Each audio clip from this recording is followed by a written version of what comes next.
the mental game for gifted creatives. Hi, everybody. I have a really special person in my life with me, Gabe Aluisy, who is a multipotentialite, gifted, creative human being. And I've known him for a lot of years. So I'm not speaking out of school. And I want to talk to Gabe today. And I asked him to be on the show to talk to us about being a gifted creative person and what that mental game looks like. So many times we think it's just linear thinking, logic, and those of us who are gifted, we tend to just try to use our head only. And that's a fraction of the beauty. So Gabe is going to talk to us about some of that today, and we're going to have a dialogue about it because we've known each other for a while. So this won't be the 20 questions kind of interview. It'll be more of a conversation. So Gabe, thanks for joining me today. Dianne, it's awesome to be with you. Thanks for having me. Oh, I love it. I love talking to you. I want to talk to everybody today about the mental game, so to speak. Now, you have a very good and very well-viewed YouTube channel called Let's Play Thru that I love. It's about golf. I don't golf, but I love the show. Thank you. And I've loved it since the beginning, and I don't even golf. And so I tell my friends about it because, I mean, it's not just for golfers. There's more to your show. And so I started thinking about the mental game, not only of golf, but of life and of being a creator. So let's start off with you talking a little bit about your creative process. Like, how did you come up with that show? How do you come up with some of the things you come up with? Because they're really genius. So can you talk a little bit about what happens, how you get it percolating? Sure. Well, I try to find inspiration all over the place, but I'll tell you what, as I've continued to create and been able, luckily, to build a good size audience now, some of the best ideas actually come from me listening, believe it or not. So, I spend a lot of time in the comment section of my YouTube videos, and people are always, throwing in little comments. Some I ignore, but most of them I try to respond to. And once in a while, once in the blue moon, I get something that's really amazing and it kind of sparks something.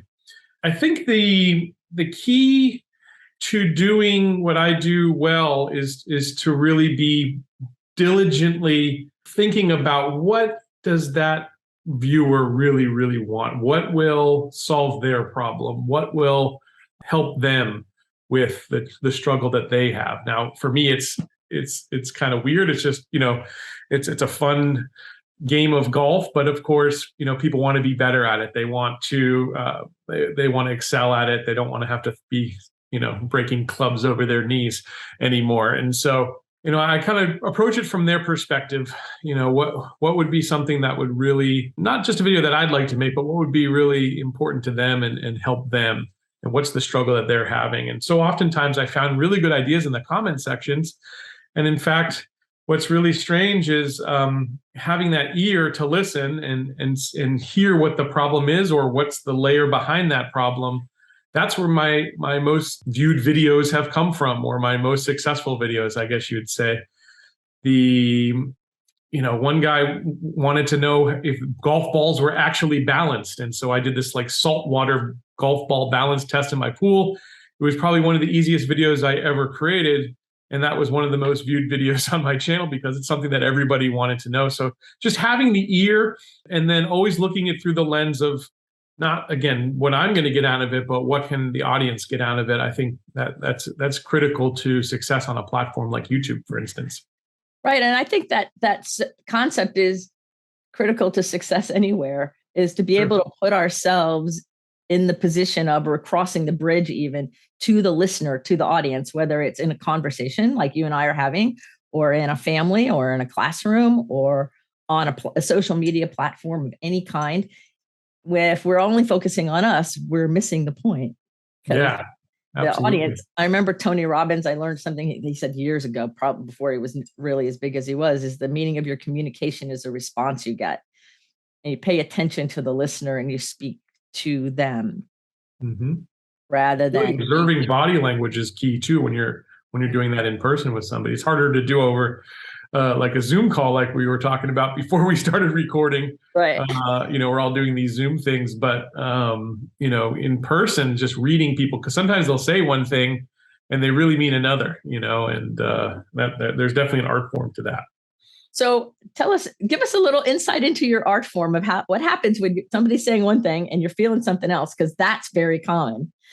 Us gifted, intuitive people who are empathic, we can feel what's going on, even though that might not be the words. And so what are some of your strategies of dealing with that or handling that in a situation in the world?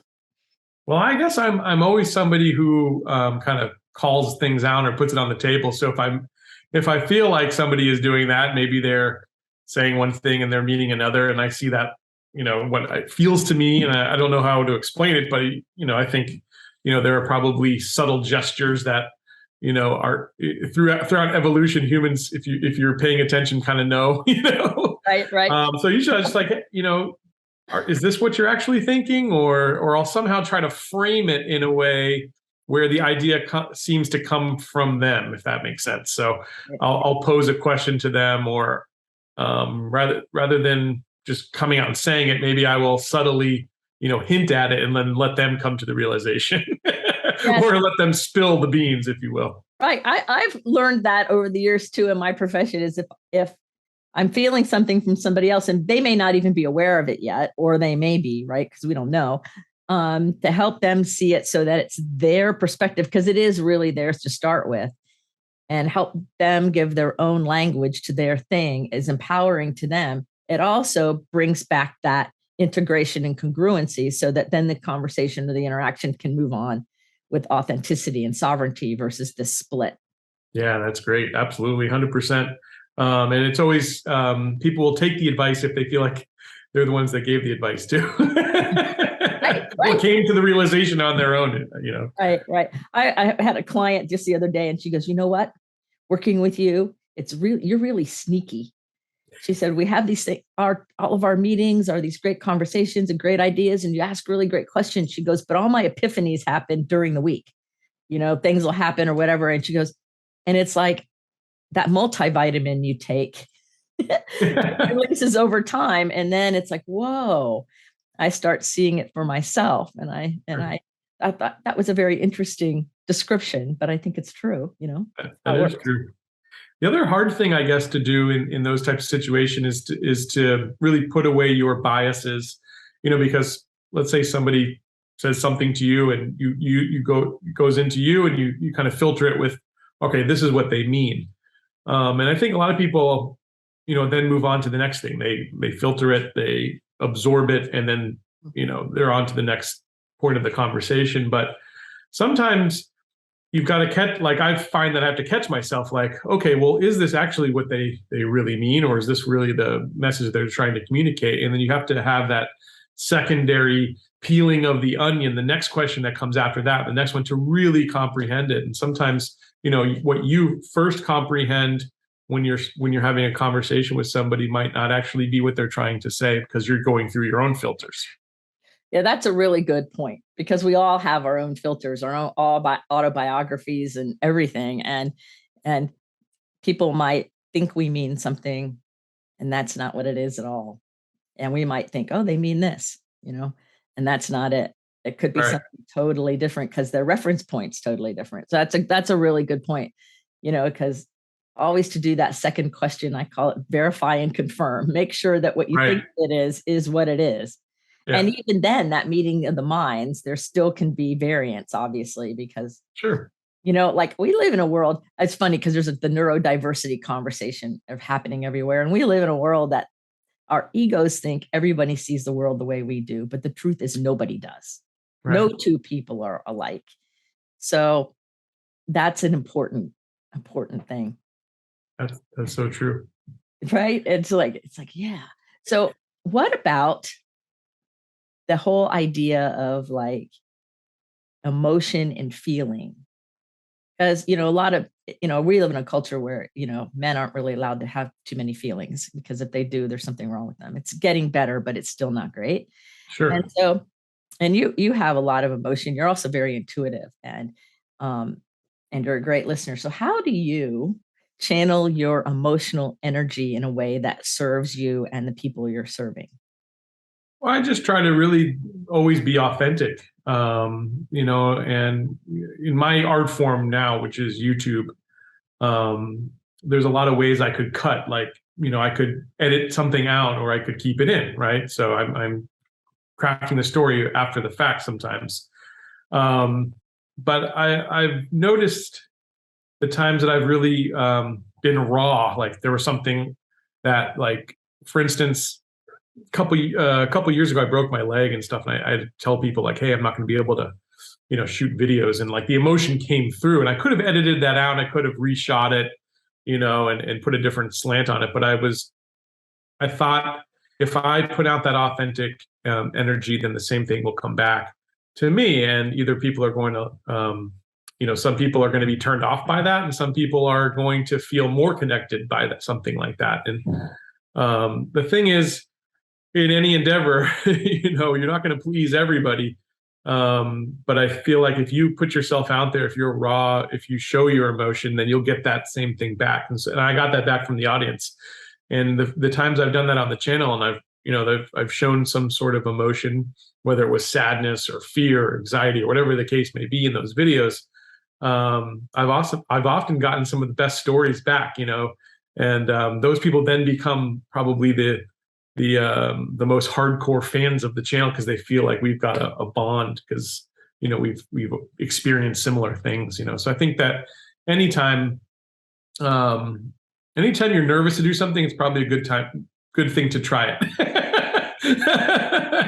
I know you've said, when I've been to some of your seminars and some of your workshops and retreats and things, and and one of the things I always have in my mind that you say is, if you're asking the question, the answer is yes. Right. I think that's so true. So when I think about that when I'm making videos, like, if should I show people this side of me, or should I should I let them in on this thing that I kind of hold as a secret? But every time I've ever done that and said yes to that, it's generally come back in a really good way. Oh, that's cool. So now I have a secondary question about this. Now you've got my curiosity. Okay, sure. It totally makes sense that when you share the vulnerable kind of fear or pain and all of that, because I remember when you broke your leg,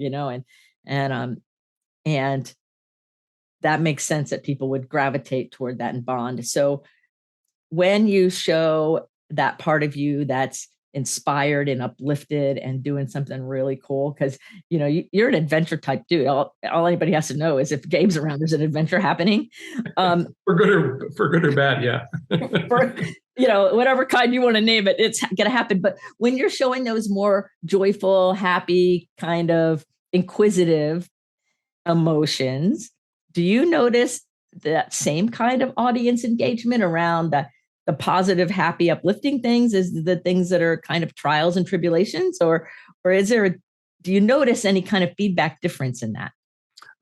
I'd say it's very similar. I mean, I think a lot of people watch my channel because really, what's the core of my channel? Sure, I'm reviewing golf technology or something like that, but there's so many comments I get is I love your attitude on the golf course. I feel like we're you're having so much fun out there. So, like, what I'm really doing at the core on my show is not necessarily talking about a gadget. I'm showing you what, the passion and love for this sport that other people who share that passion are also interested in. And I think that's really the ethos of the show. So yeah, I do. I get a lot of positive feedback about that. Certainly there's going to be haters too. Like, this guy why is he always smiling? Or why is he always so happy? But that's good, because you really need to filter those people out anyway. So it's better people put their cards out on the table, and who's in your corner and who's not. Right. It's like they're telling on themselves. Yeah, exactly. I still remember one show you did. I don't remember the name of the show, but I remember the scene where you're golfing on the beach in Dubai.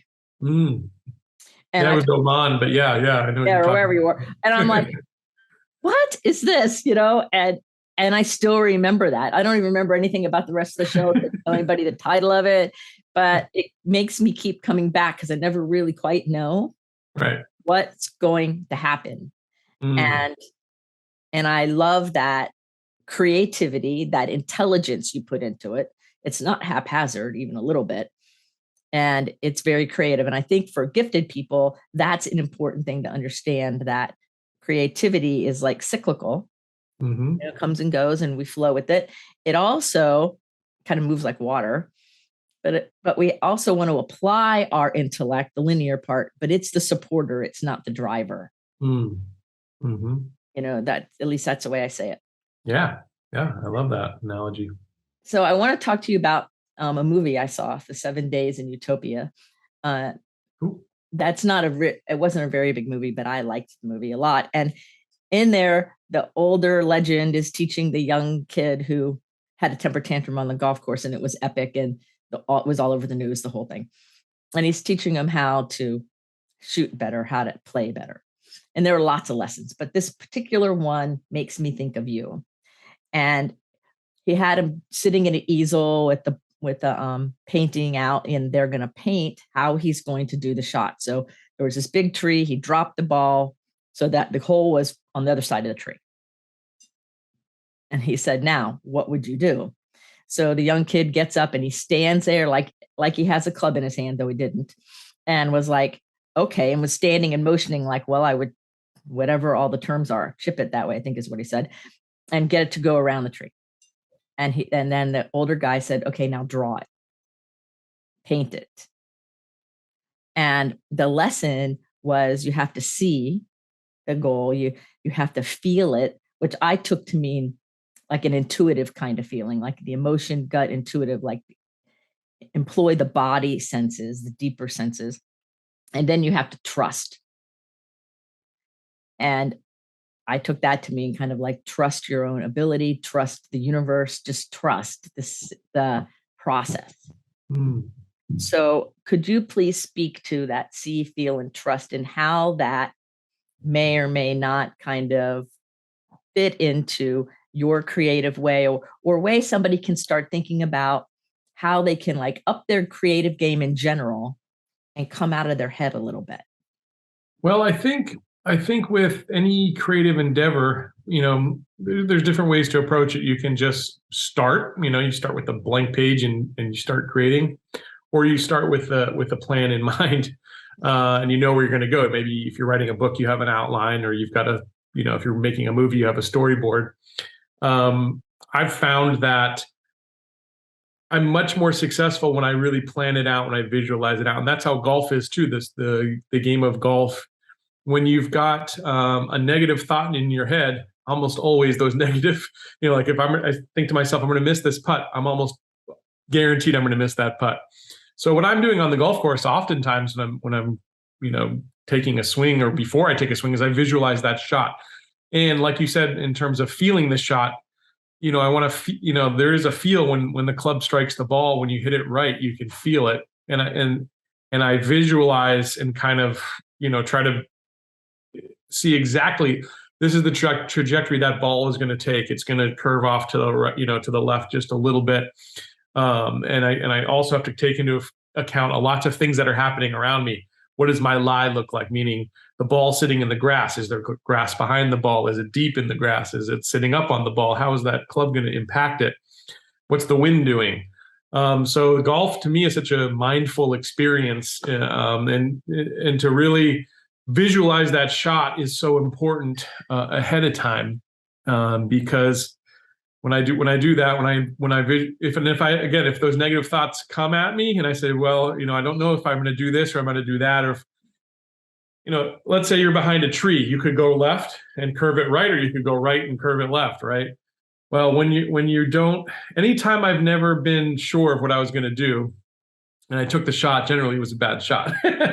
But when you really trust it, you visualize it, you trust it, and you walk up there with confidence, that's when amazing shots happen and you pull those kind of magical things off. So visualization is key to me, not only on the golf course, but also when I'm creating, the content that I'm making. Again, when I plan things out and I visualize, okay, not only is this what how the video is going to start, these are the shots I'm going to put into it.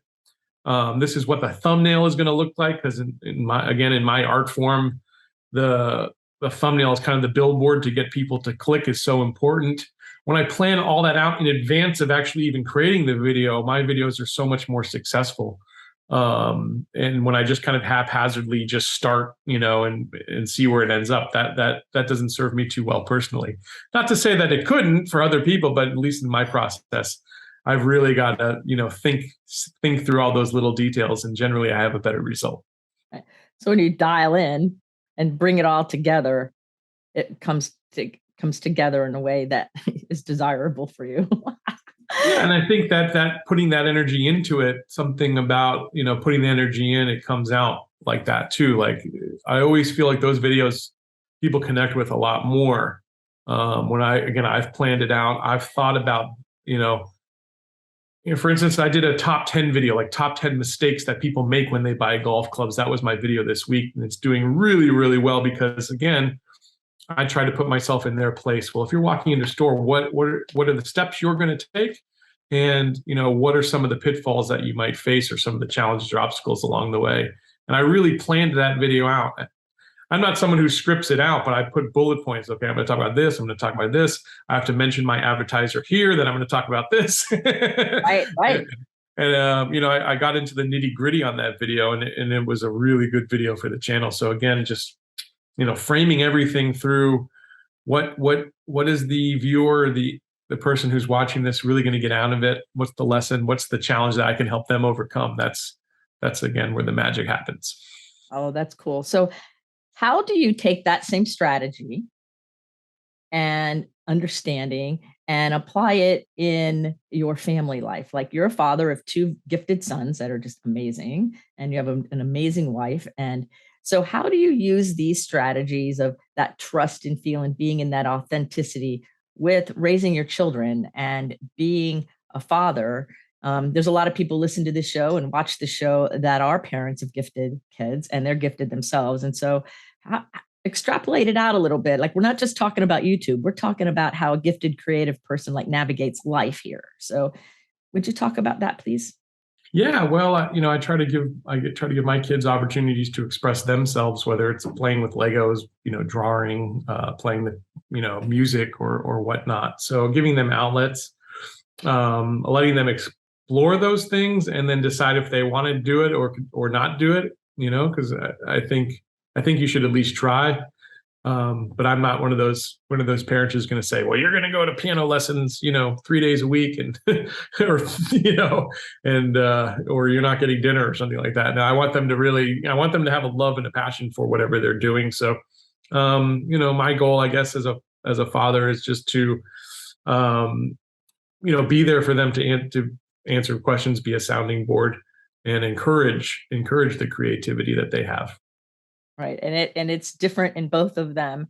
And you're reminding me of that the show you did where you turned the house into a golf course. Oh yeah.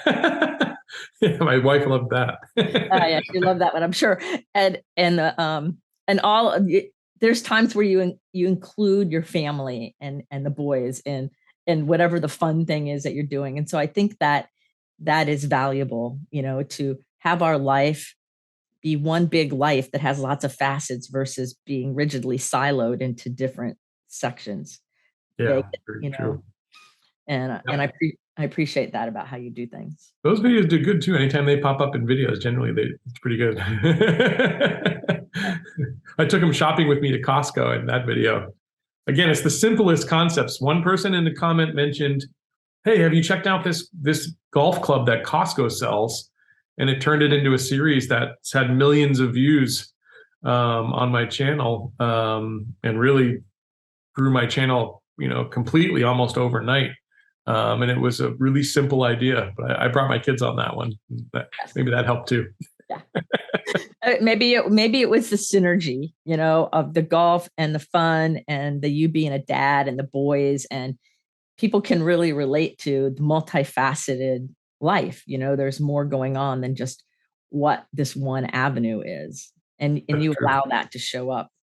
yeah, you, again, gonna give people a peek behind the curtain of your personality or what else is happening in your life. I think that's the really cool thing that at least the YouTube platform allows people to do, but really social media in general. Right. Yes. And do you see any changes in the way people interact when people are in person now because we've been locked up onto Zoom so much and social media? Do you see any shifts in the way you engage or the way other people engage? Well, in a personal setting, I don't know. I think more and more our human species has moved to really closing themselves off from human connection out in the world. So that to me is kind of concerning. Um, you know, yeah, it's tough. Like personal relationships and people looking for friendships and things like that doesn't seem to happen out in public these days. I think that's one thing that's definitely changed. In you know, obviously platforms like this, offer a way of connection, but it's not exactly the same, right? Right. No, it's not. It kind of reminds me of that is it live or is it Memorex commercial from way Oh, back when, right, you yeah, know? Like, all right, like I've known you for a long time and it would be much more fun to be hanging out with you and give you a hug and chat. Like, that's not how it's happened. Well, we're distance apart now, but it's right. it's like I noticed that kind of loss in a month amongst the gratitude that at least there's some kind of technology to maintain some kind of connection. Mm, But mm. there's still grief in that.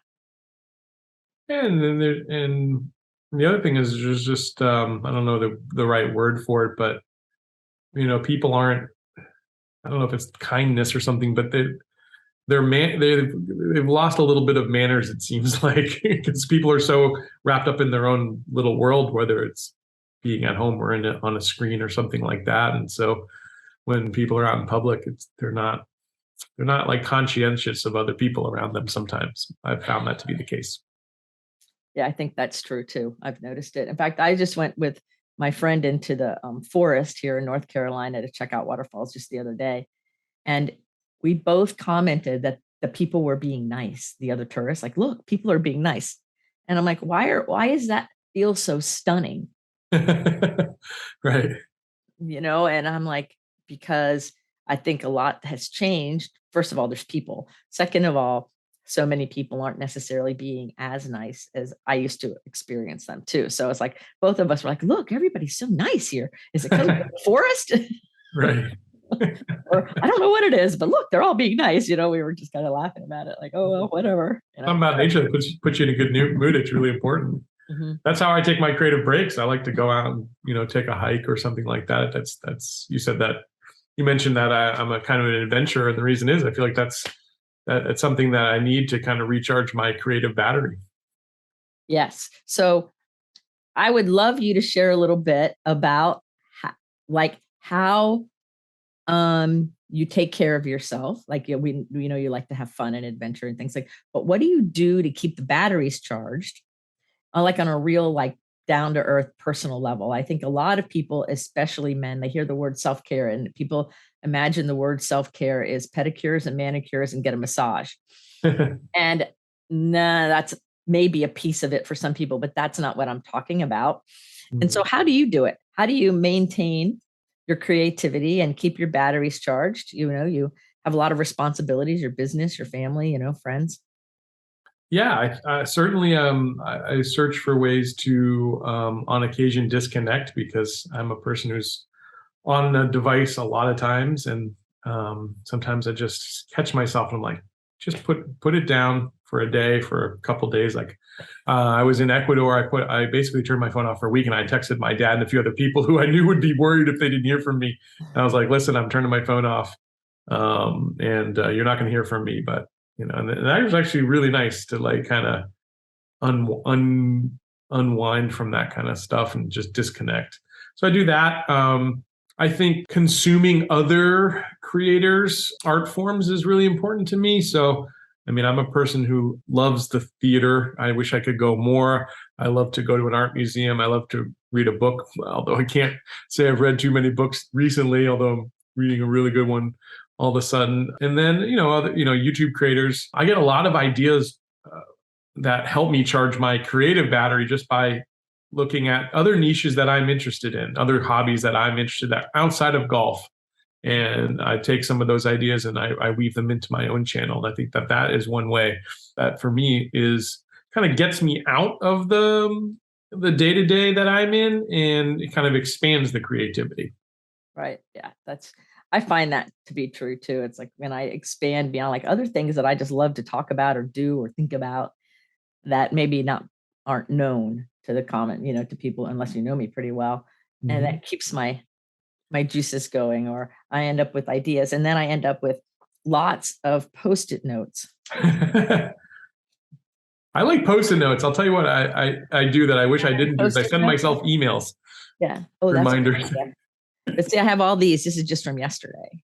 Oh, wow. Of different things, but some of them only have one word on it, or a reminder, or something as it pops in my mind, and then I put it where it goes.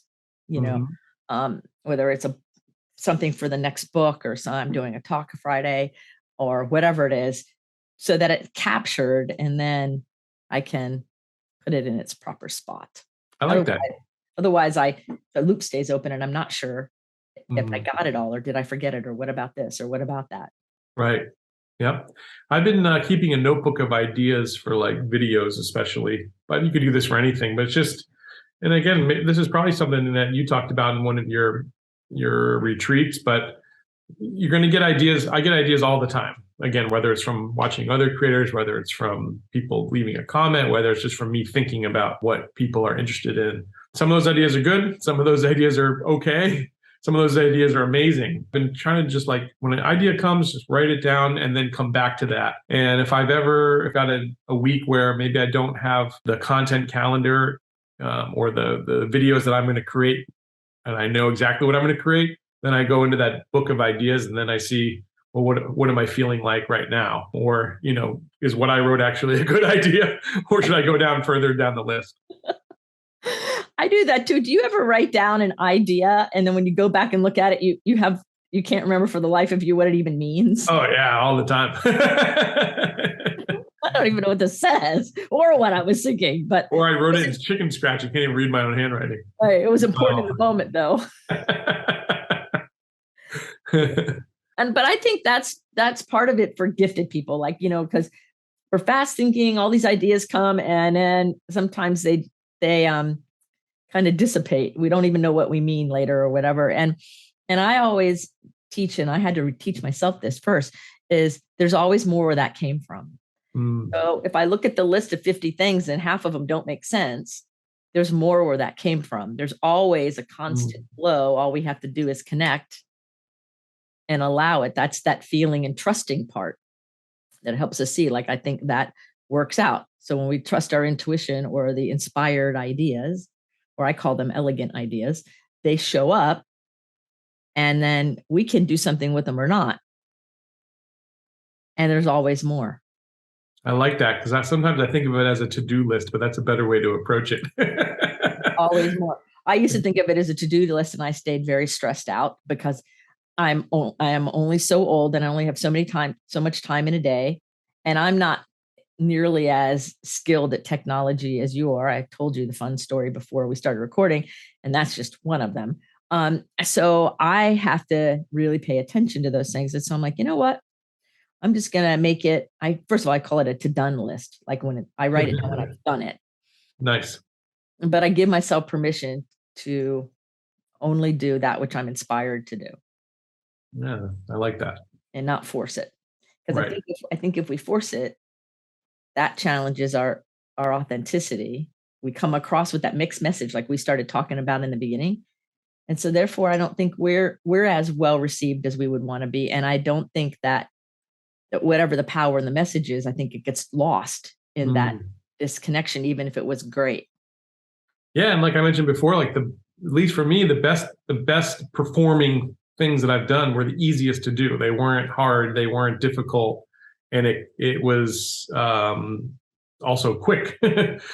Sometimes I've labored for days over a video and it completely bombed, but the really good ideas, there's always a feeling too, like I told you that one that I did about the saltwater golf ball balancing. Once I created that video and I was done with it, and I was making the thumbnail and creating the title and stuff, I just knew 100% that was a winner. And then my wife looked at it, and she's not into golf stuff, and it was a weird kind of video anyways, but she's like, that's really interesting, I'd watch that video. And that, like, especially when you get some kind of confirmation from outside of your world, I think that Right. But it was those kind of ideas, you just know, like, I just knew that was going to be a good one when I shot it. And again, it felt effortless. And I think some of the best endeavors don't necessarily have to be super challenging, because there's plenty of challenges leading up to that. Right. Right. But I think that's part of your intense sensitivities, where you have the gifted process going on, but you also have the intuition and the spiritual piece happening. And so when you bring them together and we're in that flow, it does feel easy. But to me, it's ease, not easy. There's a flow to it that is beautiful and wonderful, and it happens, but it doesn't mean it was easy necessarily, right? Sure. It feels that way because we're in our own natural creative rhythm. Right. And I think that there's magic in that. And I think it translates, 100%. I think it's really fun. That's why one of the things I love about your channel too, is that I appreciate it because I know you. So it's fun when you're out there goofing off. I'm like, oh, I can see this. But I love that I always learn something. I always get value out of it, even though I don't golf. I don't need to golf to get value. And to me, that's the nuance and the depth of a gifted creator versus somebody who's just creating on like a two-dimensional linear thing, that this thing, and it's very flat. There's a dimension and a depth that's inherent in who you are, which is why I wanted to talk to you about it, because I think it's valuable. A lot of people think it's head only, and it's not. Yeah. Well, I always try to, I mean, the reason I love golf is I think it's a wonderful game of life lessons, every shot, right? So I do try to make it more than just about the golf itself, but really about life. Like, it's not, I teach this to my kids when we go play, but I try to always show this in videos. Like, it's not about the last shot you took, it's about the one that's next. That's the most important shot. To have a short memory, there's just so many lessons in golf. And so I do try to subtly kind of work those into the way, again, even if I'm droning on about a stupid piece of golf technology. Right. There's value in this, even if the things looks kind of boring and weird. Right. I know. I love that. I think it's really fun. And I think that using that life analogy is really powerful for you, the teacher, for the listener, for your kids, for everybody. And that's where that depth comes in. So help us understand. I know you travel a lot and have your whole life. And I'm always curious about what kind of food fuels people the most. Like, is there certain food that fuels your creativity? Or like, if you're going to go play a big game like that, really gets your body like, like, I'm not going to eat this because I'll feel all heavy and gross. I'll eat, you know what I mean? Like, are you sensitive that way? And do you have some kinds of things that you just love to eat that keep you in the groove? Well, I mean, I really love exotic foods. Like, for instance, right before I hopped on here, I had Thai food. I love Indian food, so I like exotic foods a lot. But if I want peak performance, then I'm generally not trying to eat something too heavy. And I often go through phases where I'll just go on like a juice cleanse. I always feel so much better when I do something like that. I'll go like 3 days or sometimes even a week. And usually that second day is very difficult, but by the third day, like, it's almost like a feeling of euphoria that kind of comes over you, and then you feel like in tune with the world. So certainly if I'm going to play golf or something like that, I try to keep it light, like fruits and things like that. But I often make the mistake of not eating, like today, and I was exhausted when I walked off the golf course, so that's not good either.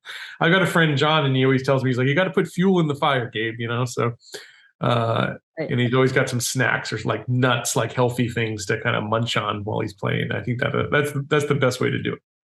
Right. Because I'm thinking, if you go out to play and shoot videos and you're in Florida and it's 90 degrees and you haven't put any substance in your body whatsoever except maybe water, that's a recipe to like lose all your energy. Oh yeah. Yep. You don't want to eat something too heavy because because it backfires the other way. That's why I asked you that, because I'm like, if you eat like really heavy, like bread or something like that, then that just feels like that would be a rock. Yeah. Yeah. And I think creative energy needs to have like that flow. Right. I like the idea of, in general, like my normal eating approach, I like to have like different colors. I think it's called like Ayurvedic. It's like from India, I think is where it originated from. But to eat all the different colors, all the different textures, that to me is really important. I think our body, the reason things are purple or blue or orange or green, those are all things our body needs for its peak potential. And so, I try to eat as diversely as possible. Yeah, I think, that's really good. And I think that's important because a lot of gifted people forget to eat. Oh, I do all the time. or don't fuel themselves in a way that really serves their highest good. And then they're mad at themselves because they're not as creative or not as fast on their feet or whatever. Or the opposite, they lower their blood sugar, they forget to eat. And so that exaggerates challenges in thinking and in executive functioning and all of those things, that it matters how we fuel our body and that we listen to our body, what it needs and doesn't need. As a creative person, as a gifted person, as an athlete, as all of these things, as a human being, sucking air here on Earth. Absolutely. Okay, well, I have a couple last questions, but everybody, you're listening to Gabe Aluisy, my good friend, and check out his channel, Let's Play Thru. And we're going to put all the links in the show notes. And he's all over the place. He's on TikTok and YouTube and wherever else. I know I follow you everywhere. So, but we'll put all that in the show notes. And go check out his videos. They're hysterical and you'll learn something. And you know what else you'll get out of it?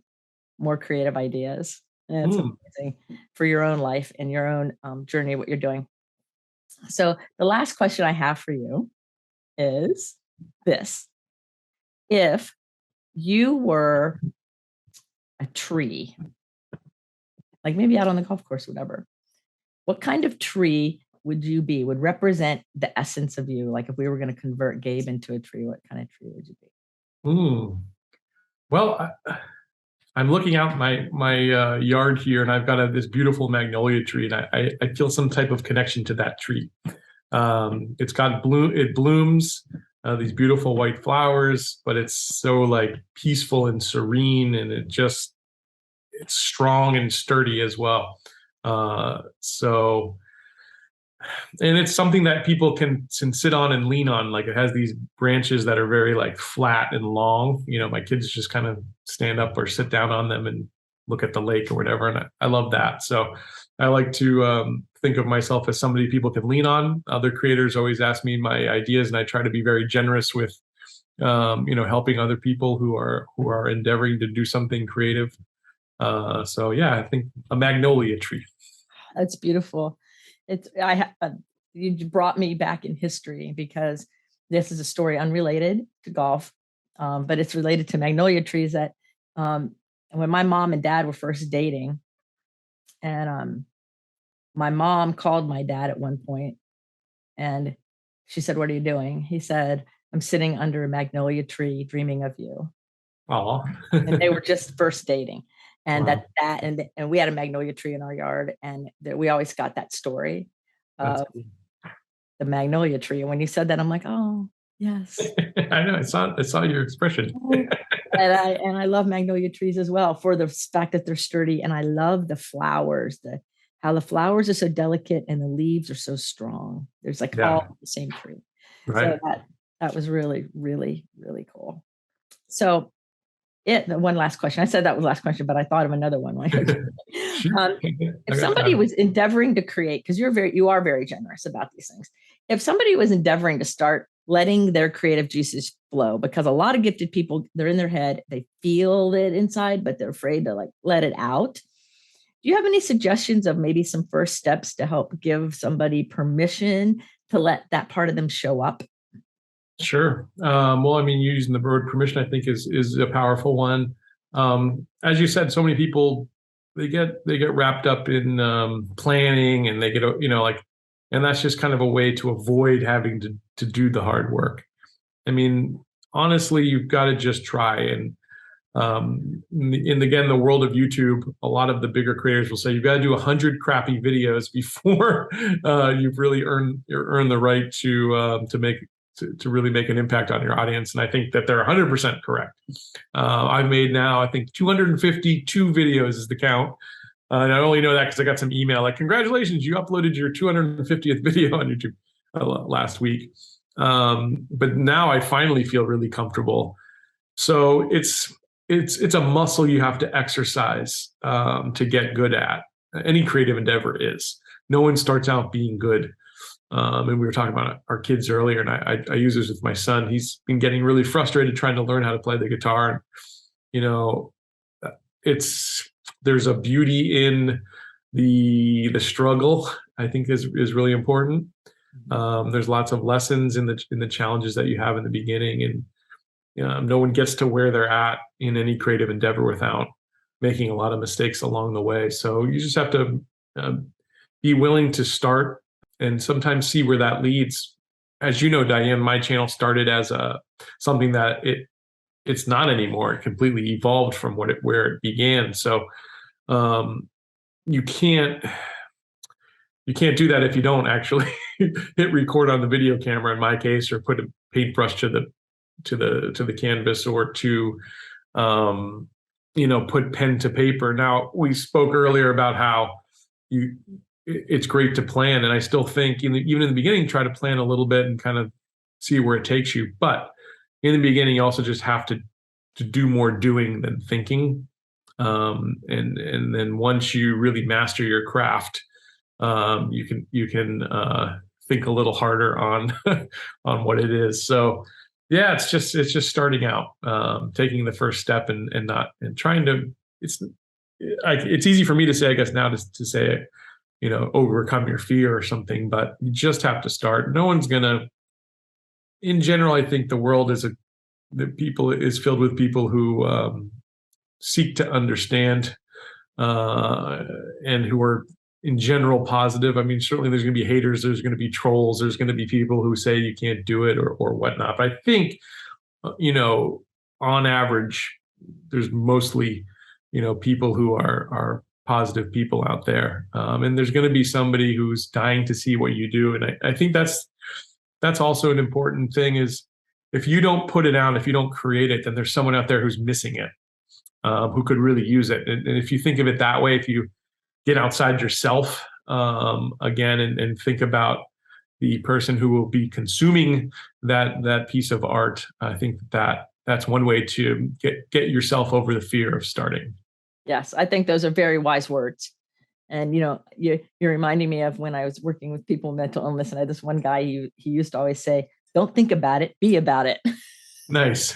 That's a good one. Go do it, right? And I'm right. like, I think that's true. Like my show, the Someone Gets Me show, is completely changed from the very beginning. Yeah, you're doing video now. I'm doing video now and interviews. And when I first started, I wasn't doing interviews. Right. And the format has changed some.